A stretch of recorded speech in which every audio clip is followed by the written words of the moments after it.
আসসালামু আলাইকুম। Sahara agro farm and হ্যাচারির পক্ষ থেকে সবাইকে স্বাগতম। আজকের এই ভিডিওতে আপনারা দেখতে পাচ্ছেন যে হাঁসগুলো ঘাস খাচ্ছে, চীনা হাঁসগুলি। এই হাঁসগুলি ছোট অবস্থায় আপনারা ভিডিও দেখেছিলেন, বাচ্চাগুলো ছোট ছিল। অনেক দিন পর এই বাচ্চাগুলোর আবার ভিডিও দিলাম আপনাদের সামনে। এই যে বাচ্চাগুলি দেখেন কতটুকু বড় হয়েছে। আমার দুটা হাঁসই, একটা চীনা হাঁসা ছিল। এর থেকে আমি এগুলাকে বাচ্চা ফুটাইছি, আর অনেক বাচ্চা বিক্রি করে দিয়েছি। কারণ এগুলিকে বড় করলে অনেক খরচ হয়, এজন্য আমি বিক্রি করে দিয়েছি। আপনারা যারা চীনা হাঁস পালন করেন, বর্তমান সময়ে অনেকেই বলতেছেন যে চীনা হাঁসের বাচ্চা মারা যাইতেছে, অনেক বাচ্চা মারা যাইতেছে। যার বাড়িতে রোগ হয়েছে তার বাড়িতে একদম পরিষ্কার হয়ে যেতেছে, সাফ হয়ে গেছে সকল হাঁস, বড় হাঁস এবং বাচ্চা সহ সকল হাঁস মরে সাফ হয়ে গেছে একদম। এই ভাইরাসটি প্রত্যেক বছরই হয়, প্রত্যেক বছরই আসে একবার। এই জন্য আপনারা আগে থেকে সতর্ক থাকবেন। যদি সতর্কভাবে পালন করেন তাহলে বাচ্চাগুলি সুস্থ থাকবে। আমি যে সিস্টেমে পালন করি, আল্লাহর রহমতে বাচ্চাগুলি সুস্থ এখন পর্যন্ত রাখছেন আল্লাহ তাআলা। এই যে দেখতেছেন নেট দিয়ে বেড়া দিছি। আমার ভিডিওটা ক্লিয়ার হইতেছে না। এই যে দেখতেছেন নেট দিয়ে বেড়া দিয়েছি এবং এরকম একটি আবদ্ধ জায়গার মধ্যে রেখেছি।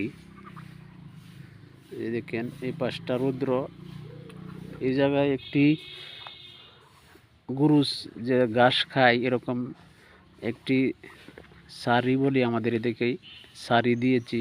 এই যে দেখেন পানি দিয়েছি যাতে এই জায়গায় সে হাঁসগুলা গোসল করতে পারে। আপনারা চাইলে এরকমভাবে হাঁস পালন করতে পারেন, চীনা হাঁস পালন করতে পারেন। এরকমভাবে নেট দিয়ে আবদ্ধ করে রাখলে একটি সুবিধা, সেটি হচ্ছে বাহিরে যখন হাঁসগুলা যেতে পারবে না, অন্য বাড়ির হাঁস মুরগি যখন এই বাড়িতে আসবে যখন, তখন আমাদের যে হাঁসগুলা, এই হাঁসগুলা ওদের সাথে মিশতে পারবে না, অনেক রোগ থেকে হেফাজতে থাকবে। অন্য হাঁস মুরগি যখন আমাদের বাড়িতে আসে, তখন এদের শরীরে যে রোগ জীবাণু থাকে, এরা যদি এদের সংস্পর্শে যায় তাহলে এই হাঁসগুলিও রোগ জীবাণু হয়। এই জন্য এভাবে আপনারা নেট দিয়ে আবদ্ধভাবে যদি রাখেন আপনাদের বাড়ির উঠানে, তাহলে ইনশাল্লাহ হাঁসগুলি সুস্থ থাকবে, অনেক ভালো থাকবে। এবং আপনারা চেষ্টা করবেন প্রতি মাসে অন্তত একটি ডোজ করার জন্য, ঠান্ডা ডোজ অথবা রানীক্ষেত, ডাক কলেরার যে ওষুধগুলো আছে সেই ওষুধগুলো দিতে পারেন, অথবা ভ্যাকসিন আছে, ভ্যাকসিনগুলো আপনারা করতে পারেন। আপনাদের উপজেলা পশু হাসপাতালে এই ভ্যাকসিনগুলো আপনারা পেয়ে যাবেন। সেখান থেকে সংগ্রহ করে আপনারা ভ্যাকসিনগুলো ছোটো থেকে করবেন এবং প্রতি মাসে একটি ডোজ করে দিবেন, ঠান্ডার ডোজ করে দিবেন। পায়খানার সমস্যা হয় এবং ঠান্ডার সমস্যা হয়, এই দুইটা সমস্যায় হাঁসের বেশি হয়। এই দুইটা ডোজ প্রতি মাসে একবার করে দিবেন আর ভ্যাকসিনগুলো করে দিবেন। ইনশাআল্লাহ আল্লাহর রহমতে আপনার হাঁসগুলি সুস্থ থাকবে।